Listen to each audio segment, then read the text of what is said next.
Great. Okay, so my talk is called Abolition or Amnesty, Critical Reflections on Immigrant Justice. So in recent years, abolitionist rhetoric has gained currency among many quarters of the left. Whereas earlier it was relegated to a rather small group of activists and academics, abolition is now being discussed widely in universities and the public writ large. Within what I will call for shorthand the immigrant justice movement, the abolitionist turn arguably began to take shape under the presidency of Barack Obama.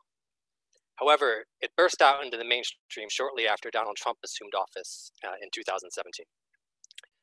And self-identified socialists have been among the most prominent supporters of abolition, with the Democratic Socialists of America enthusiastically embracing calls to abolish ICE and adopting a resolution in support of open borders at its 2019 convention. DSA members have also been present at many direct action protests in support of immigrant justice, which have included surrounding and occupying ICE field offices to prevent deportations from taking place. At first glance, these seem like positive developments, and in many respects they are. It is good that more people are actively fighting against the depredations of the vicious border and deportation regime in the US. And it's good that socialists appear to be taking the question of immigrant justice seriously. After all, the struggle for working class emancipation is nothing if not a universalist one that demands solidarity with all workers of the world. But do these expressions of solidarity necessarily lead to material gains for immigrants and increased working class power? Should socialists be demanding open borders and the abolition of ICE? In this talk, I will offer some critical reflections on the contemporary movement for immigrant justice and the role of socialists within it. I hope to make several key points.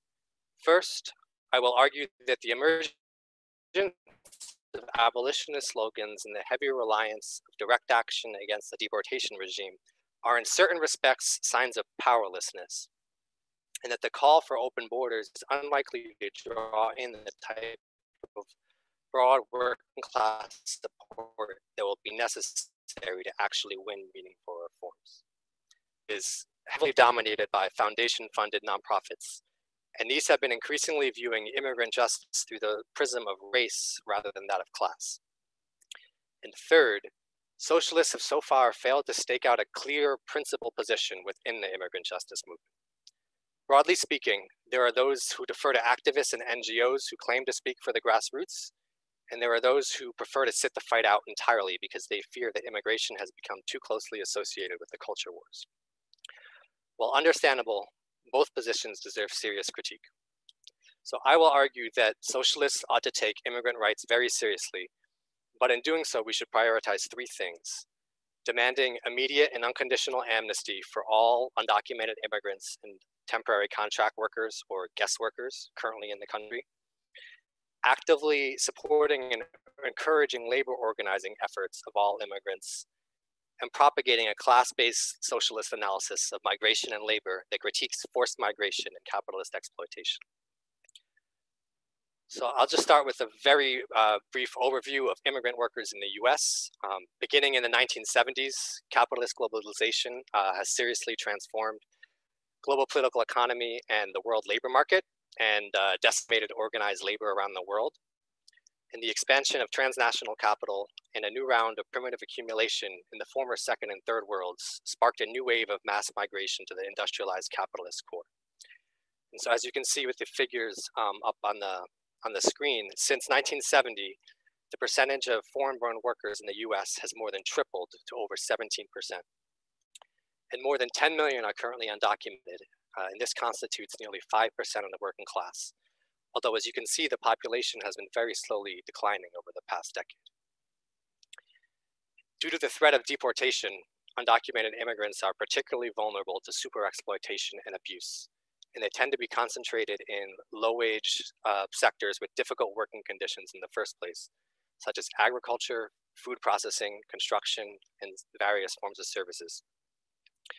In general, we can say that capitalists use undocumented workers and other precarious migrants to super exploit them, drive down wages and working conditions across the board, and to keep workers divided. So it should come as no surprise then that legalizing the undocumented has figured prominently in the fight for immigrant rights in the 21st century. It was front and center during the spring of 2006 when millions of immigrants and their supporters took to the streets on various occasions, culminating in a massive strike and boycott on May 1st. The immediate aim of these unprecedented mobilizations, which were the largest protests in US history at the time, was to defeat the extremely punitive Sensenbrenner bill, which would have converted all 12 million undocumented immigrants in the country at that time into felons. But the radical organizers of the May 1st strike also drew up a list of more expansive demands, with the most important being an immediate and unconditional amnesty for all undocumented immigrants. In other words, legal permanent residency and then citizenship to all undocumented immigrants, irrespective of their whether they have a criminal record or not, irrespective of their length of time in the country, and there would be essentially no fines and no fees that immigrants would need to pay in order to win the legal permanent residency. So the May Day strike, or the Day Without Immigrants, as it's often called, succeeded in shutting down many immigrant-heavy industries across the country and in killing the Sensenbrenner bill. However, the immigrant justice movement was unable to beat back a new round of criminalization and deportation that followed, let alone to win real material gains. Just a few months after the May Day strike, the Senate overwhelmingly passed the Secure Fence Act of 2006, mandating the construction of over 700 miles of fencing on the southern border and the hiring of more Border Patrol agents. So what I want to argue is that it was this context of defeat and the inability to win any meaningful substantive reforms under the purportedly progressive Obama administration that led to the embrace of abolitionist principles. But it's also important to clarify that the abolitionist turn, as I see it, largely took place among scholar and student activists.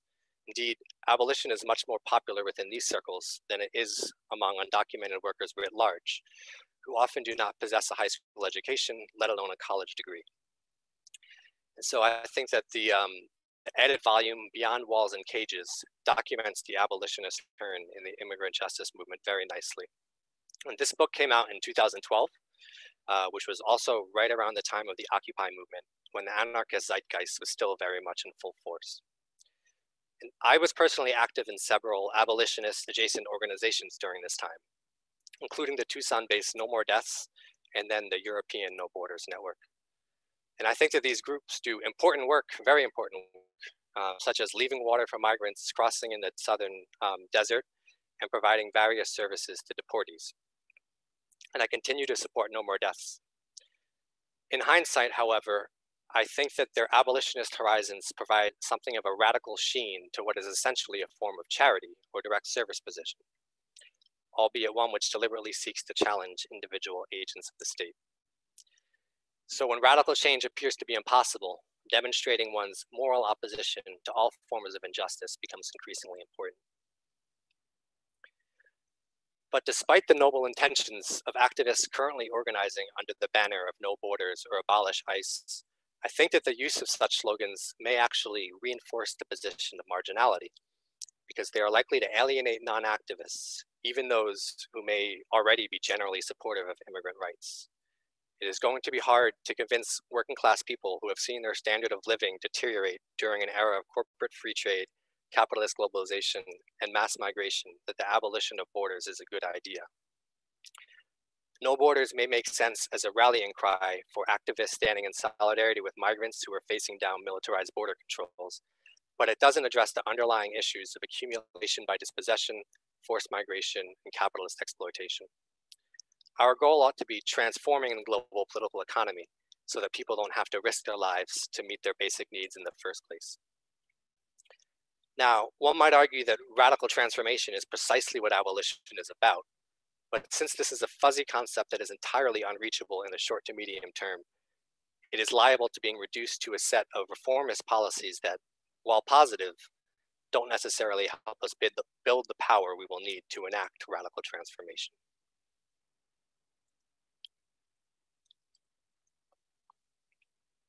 So what is the role that immigrant NGOs play in all this? So generally speaking, the explosion of nonprofits in the US corresponds to the simultaneous decline of organized labor. Of course, immigrant rights NGOs and nonprofits are extremely heterogeneous, encompassing everything from elite-driven advocacy organizations to worker centers in which immigrants may actually play a key role in political education and organizing to improve their labor conditions. And labor unions themselves are actually technically nonprofits. And what is more, unions and worker centers often cooperate and have adopted a similar set of tactics in recent years in cities such as Los Angeles. So, and I want to be clear that this so-called LA model of organizing and advocacy has borne some fruit, whether it be in passing local or state level labor legislation, increasing enforcement of labor laws, improving wages and working conditions, or simply increasing political consciousness among immigrant workers. I am not arguing that accepting any foundation funding automatically renders an organization a tool of capitalists. But I do think that the fact that so many immigrant justice organizations rely on their funding is a sign of working class disorganization, and we need to really take that seriously. Now, some observers point out that the more moderate NGOs, labor unions, and democratic politicians often try to steal the thunder of the radical wing of the immigrant justice movement. And this is true, of course, and this dynamic was very present during the marches of 2006. But I also think that the co-optation thesis tends to overstate the power of the more radical wing, and it says more about the ideological positions of its leadership than about its actual relationship with the masses of immigrants that it may succeed in mobilizing on very special occasions. And the radical moderate dichotomy can also obscure the fact that not all foundation-funded organizations adopt the same self-consciously moderate rhetoric as, for example, the big tech-funded Forward.us. Take the National Day Labor Organizing Network, or NDLON as it's often referred to, which is a good example of an organization coming out of the so-called LA model. The organization does receive funding from foundations, but it has also long taken a relatively oppositional stance to the White House. For example, it spearheaded the boycott against Arizona's infamous SB 1070 law and the anti-deportation Not One More campaign. And it also issued a report that was very critical of ICE under the Obama administration. And you can actually see the cover of that report there on the slide. In 2019, NDLON also played a key role in convening a blue ribbon commission to devise, quote, a policy blueprint of executive and legislative action on immigration from grassroots voices for the next administration.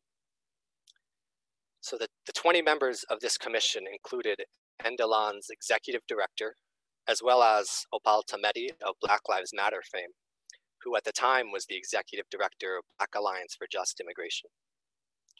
But given the undemocratic selection of the commission, the fact that the foundations influenced many of the organizations represented, and that there was no real formal mechanisms by which the commission can be held accountable to any identifiable constituency, we must take with a large grain of salt the claim that the 34-page Migrant Justice Platform, which was produced after 5 months of deliberation, is an authentic representation of the will of the migrant grassroots.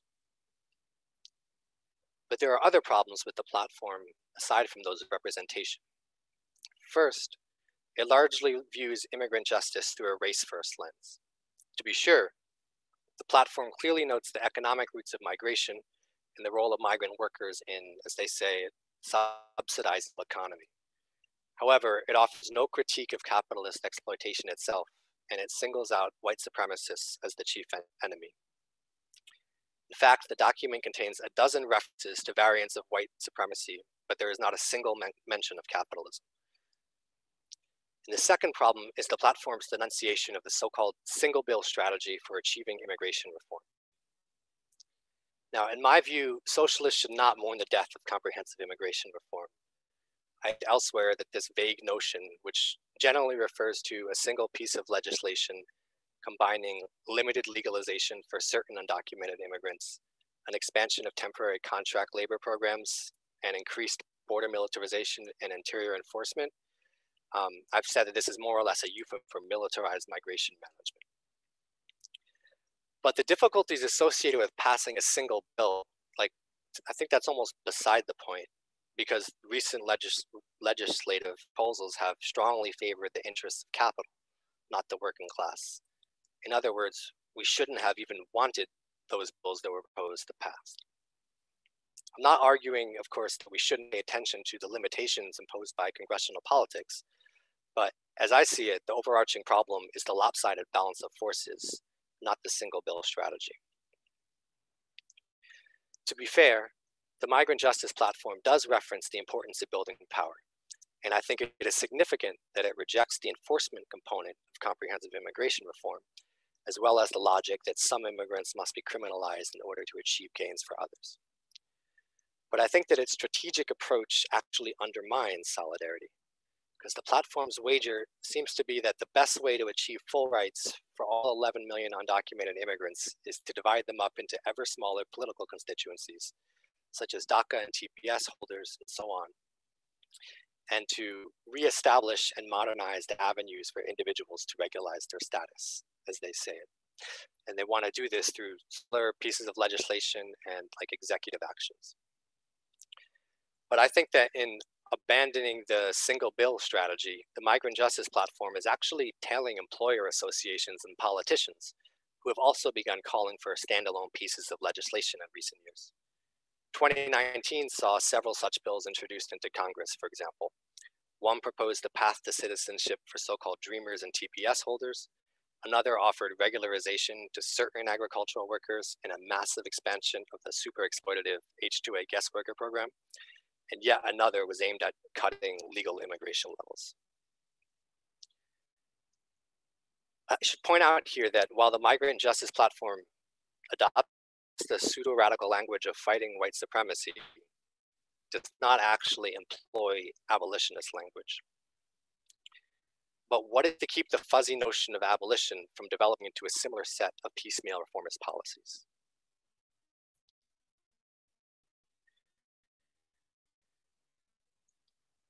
So, and liberal foundations. As I stated earlier, I think that their outsized influence speaks to the weakness of the left in organized labor. And it's true that the AFL-CIO adopted a pro-immigrant stance 2 decades ago, coming out against employer sanctions and officially supporting efforts to organize immigrant workers. However, support for independent immigrant organizing efforts from established unions is far from assured, and many unions have often stood on the more moderate side of the immigrant justice movement. And despite some encouraging signs as of late, the labor movement remains in a historically weak position. What I'm more concerned with here is the role of socialists in particular within the broad fight for immigrant justice. So after decades in the wilderness, the DSA now has nearly 100,000 dues-paying members. And as I stated earlier, socialists have certainly not shied away from addressing immigration. In my view, however, socialists have not been countering the immigrant justice movement's NGOification, fracturing, and descent into militant racial liberalism by pushing it in a more socialist direction. If the question of abolition and open borders dominated most socialist theorization of immigrant justice during the beginning of the Trump administration, as of late, the reformist demands that almost always accompany cries for abolition have migrated to the foreground. For example, Dan Denver states that we must urgently develop demands for policies that will not create an open border overnight, but a radically more open border soon. He suggests important demands such as demilitarizing the border, repealing sanctions on illegal entry and re-entry, ending the public charge rule, halting cooperation between ICE and local police, and making citizenship a standalone cause.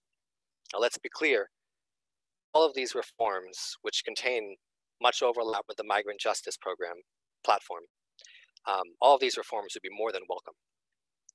But why frame them as reforms to, quote, open the border? We see here how abolition appears to have morphed into a set of targeted reforms with no real priorities and no clear plan for actually building working class power. In fact, Denver says nothing about independent socialist education or agitation, arguing that we ought to follow the lead of organizations such as Endelan or Movimiento Cosecha, which is a newer organization that was also involved in drafting the Migrant Justice Platform. I don't mean to single out any one particular person here. In fact, I think that Denver's practical endorsement of the migrant justice platform and the call to follow immigrant rights NGOs that appear to represent the grassroots is more or less the dominant view. DSA already works very closely with similar immigrant rights nonprofits at both the national and local level, and it is not uncommon for nonprofit employees to hold leadership positions in the organization.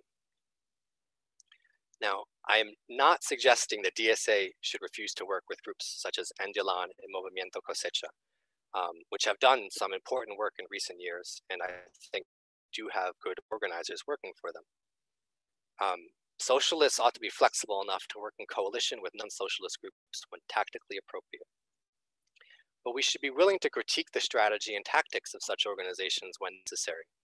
And we need to recognize that they are not some sort of pure conduit for the aspirations of the masses of undocumented workers.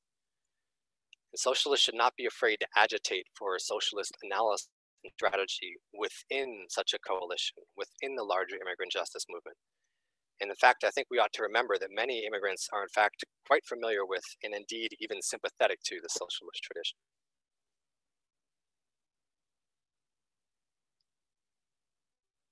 Now, in order to begin to sum up, I just want to return to the very beginning of the Trump administration, mere weeks after the airport protests against the so-called Muslim ban. In response to a wave of ICE raids and promises of more to come, tens of thousands of immigrants, construction workers, warehouse workers, poultry workers, house cleaners, day laborers, and so on, all walked off the job and took to the streets on February 16th, 2017. 30,000 marched in Milwaukee alone. And these actions were largely organized autonomously by immigrant workers themselves, and as demonstrated by the quotations up on the screen, they largely took immigrant worker centers and other groups around the country by surprise. Fewer immigrant workers turned out 2.5 months later for an eventual May Day strike organized by Movimiento Cosecha, the Food Chain Workers Alliance, and unions such as the SEIU and Unite Here. So I think this shows that immigrant workers are absolutely willing to engage in militant action and withhold their labor power to advance their rights, but that most large unions and immigrant rights organizations are unable to adequately channel that energy. And of course, without any institutional leadership, one-off protests and even strikes that don't have clear demands are unlikely to achieve much. So this brings me to the key points that I opened my talk with: that socialists should take immigrant justice seriously, and that in doing so, we should support all independent organizing efforts of migrant and immigrant workers. We should put forward a class-based and socialist analysis of labor and migration, and we should foreground the demand for immediate and unconditional amnesty for all undocumented immigrants and temporary contract workers. Amnesty for all is important for several reasons. First, it would counter the vague proposals that we often hear for an earned path to citizenship, legalization, regulation, legal status, and so on. Second, the simple act of rallying around such a universalist and uncompromising demand would counter the ongoing division of undocumented and precarious migrants into ever smaller constituencies and identity groups. Third, an amnesty would make it easier for migrant and immigrant workers to organize and assert their rights, and it would grant them substantive social and political rights that would not come from, for example, abolishing ICE. And lastly, the fact that an amnesty, albeit limited and imperfect, was signed into law by Ronald Reagan 35 years ago, demonstrates that while it would be an uphill battle, amnesty is not a utopian demand along the lines of open borders, and it cannot easily be watered down and reduced to a set of piecemeal reforms. There is, of course, no silver bullet here, and I am not arguing that socialists ought to make immigrant justice and amnesty our #1 demand, but it is nonetheless a very important issue that we must not shy away from taking up in earnest. Immigrant justice, after all, is fundamentally a question of achieving full political, social, and labor rights for all workers. Thank you.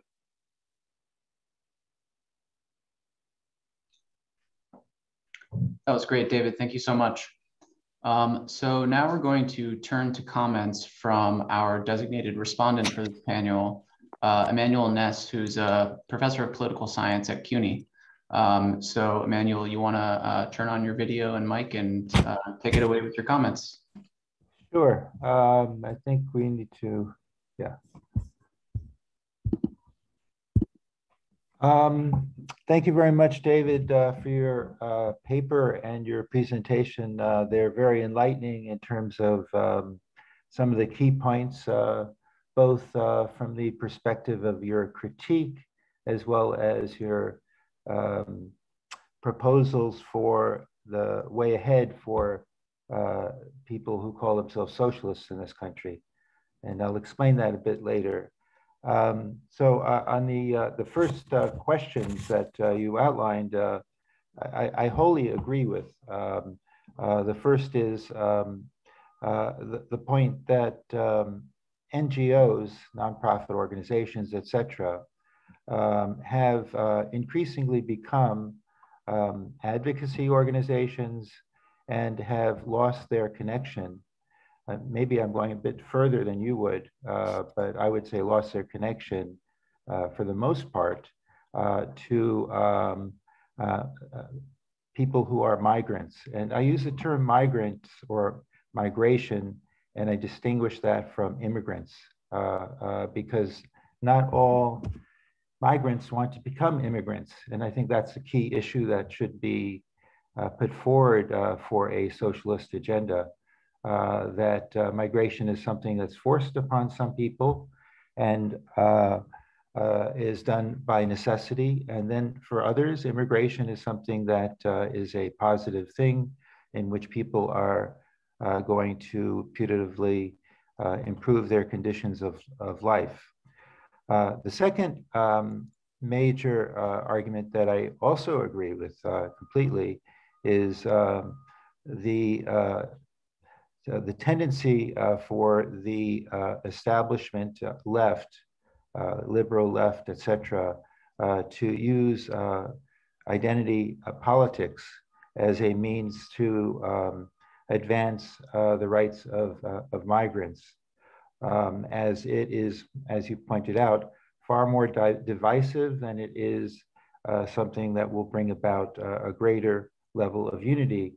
You mentioned that there has been a very great shortage of discussions about the role of capitalism in contributing to the oppression of migrants, not just migration itself, but the oppression of migrants. So I just want to outline in the brief moments I have a couple of other points. With respect to NGOs, I just want to kind of reinforce the point that we have seen in the last decade a shift from direct organizing through worker centers. Not all, there are a number of very good worker centers, and you mentioned Endelon, et cetera, as a very important immigrants' rights organization, toward an advocacy in which there's a greater level of disconnect between the migrants and migrant workers who are seeking rights. The other point would be the question around the state, and this would be the American state or the US state and its role with respect to migration. One thing that you pointed out at the very beginning with those charts was that there are 10 million undocumented migrants in this country, and that is about 4 million less than about 10 years ago, 3 to 4 million less. I don't have the specific numbers in front of me. And that demonstrates that there has been the militarization of the border, and border control has in fact been put into place by the George W. Bush and the Obama administrations, and to a lesser extent, but certainly in a very disgusting way by the Trump administration, through the deportation of migrants from this country. And that's something that should be, I think, emphasized, which you did in a great way. Most of my work focuses around the question of labor unions and so forth. And there again, I completely agree with your position, notwithstanding the efforts for labor unions to demonstrate publicly through their conventions, et cetera. The one in Los Angeles comes to mind about 10 years ago, that they are working closely together with migrant laborers, and the fact that migrants are, view themselves in class terms frequently, but not exclusively, and are interested in unions. There hasn't been, in my mind, and this may be something a bit different from your perspective, a concerted effort by unions to organize migrant workers. In fact, the campaigns that I have seen have demonstrated that immigrant workers are less interested in organizing workers than one might have expected. And they are, we have a proliferation of these groups that take money, nonprofits and so forth, that are connected to the US government and the US establishment, both the domestic and international establishment. I'm mentioning, for one, the Immokalee Workers Association, but not just them. There are a number of others who are, in fact, appendages of the state in some ways. So I would go even a step further to say that NGOs are not only a ineffective organization for the most part, especially these worker centers, but they are, kind of make the United States appealing on a global level, that we are not repressive. So they reduce the level of belief amongst the vast majority of the population in this country and abroad that the United States has a repressive migration system, when in fact we do. You made a distinction between the various kinds of reform that is possible in this country, and indicated that open borders is not a possibility. It's idealistic, in fact, something that actually comes up in the next paper to a great degree, that the whole notion of whether it's practical or not, and that we can fight for it as socialists. And I think I would, okay, I'll call myself a socialist. I call myself a Marxist, actually, and an activist as well, though I'm not in DSA, so forgive me. I believe very strongly, having done recent empirical work on migration, that while open borders are not a pragmatic solution, they're really what we need to fight for on some level, because of the precise fact that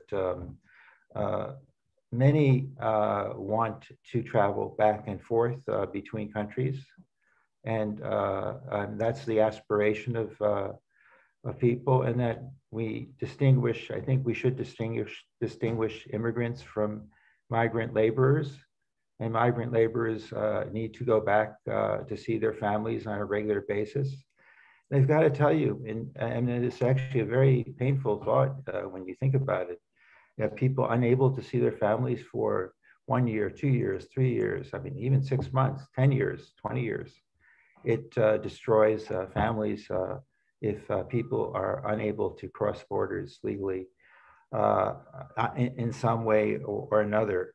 And the United States, as a state, has shown an extreme level of repression, perhaps not the most repression amongst all countries in the world, but in terms of its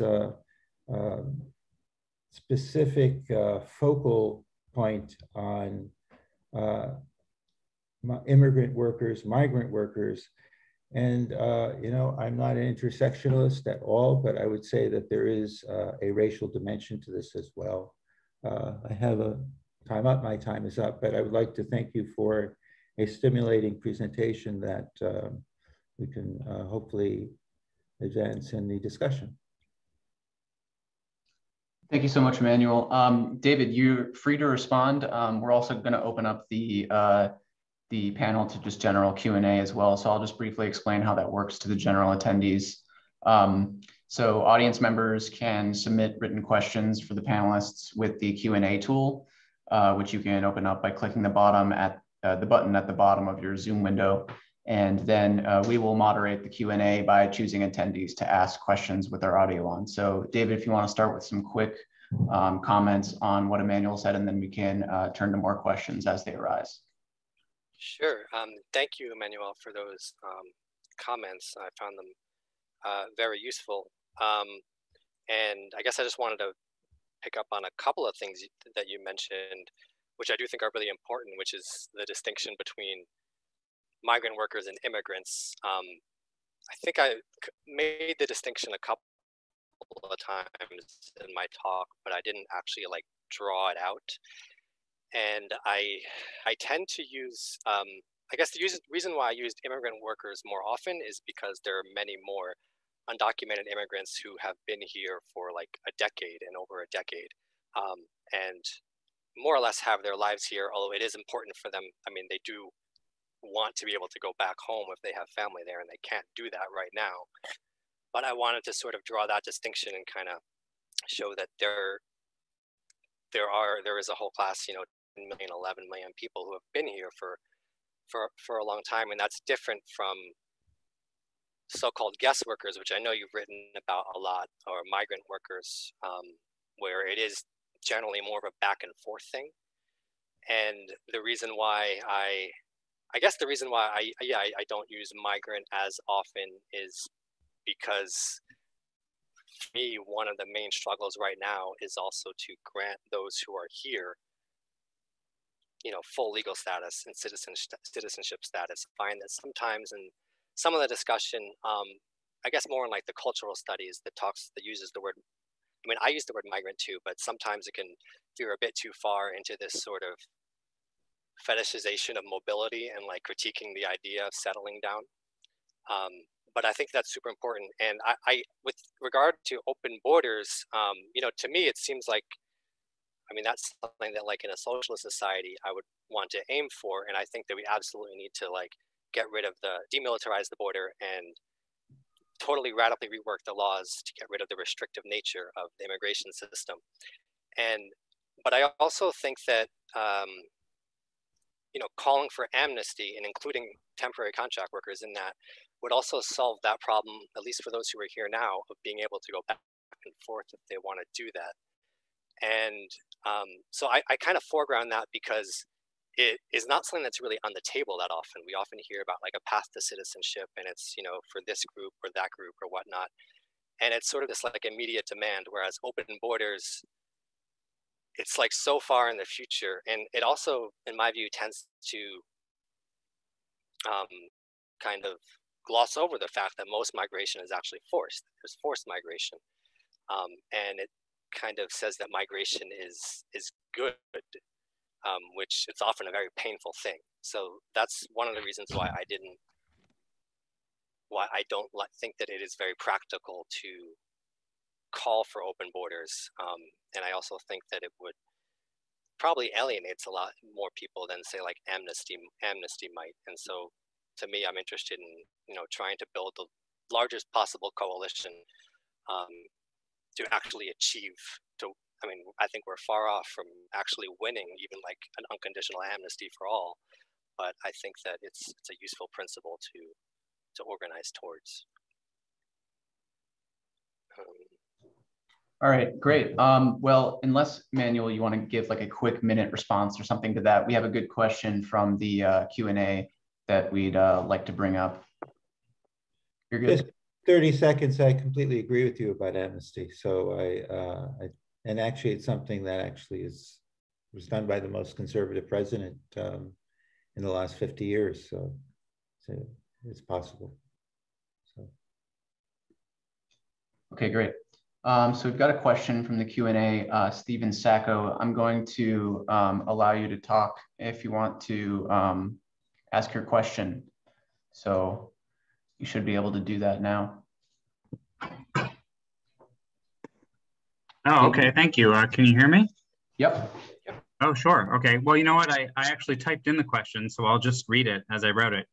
I'm troubled by the implication that I hear from the speakers that centering race versus centering class are somehow mutually exclusive approaches, when centering both as racial capitalism is the approach of many scholars, Harsha Walia coming to mind as one of them.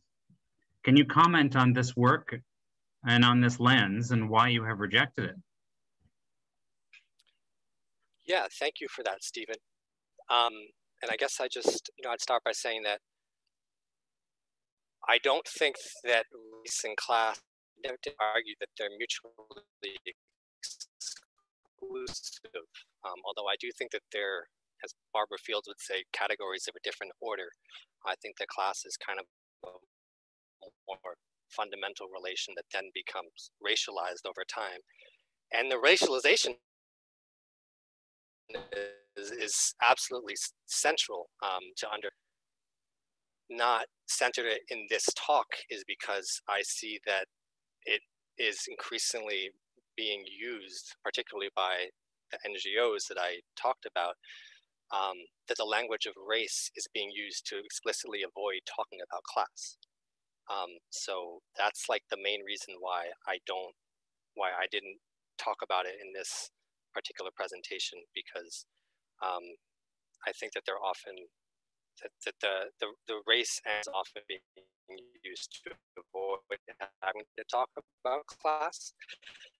As for Harsha Walia, I have read some of her work, and another great article that she wrote in Race and Class about the guest worker program in Canada.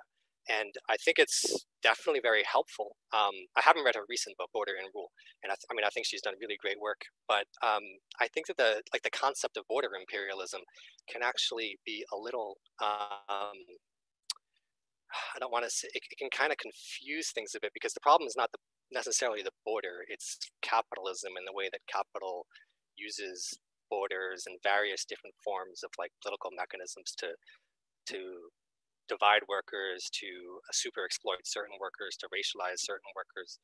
And I think that her concept of border imperialism doesn't necessarily help us get at the historical, I would say like the historical specificity of the different forms of controlling and exploiting migrant workers.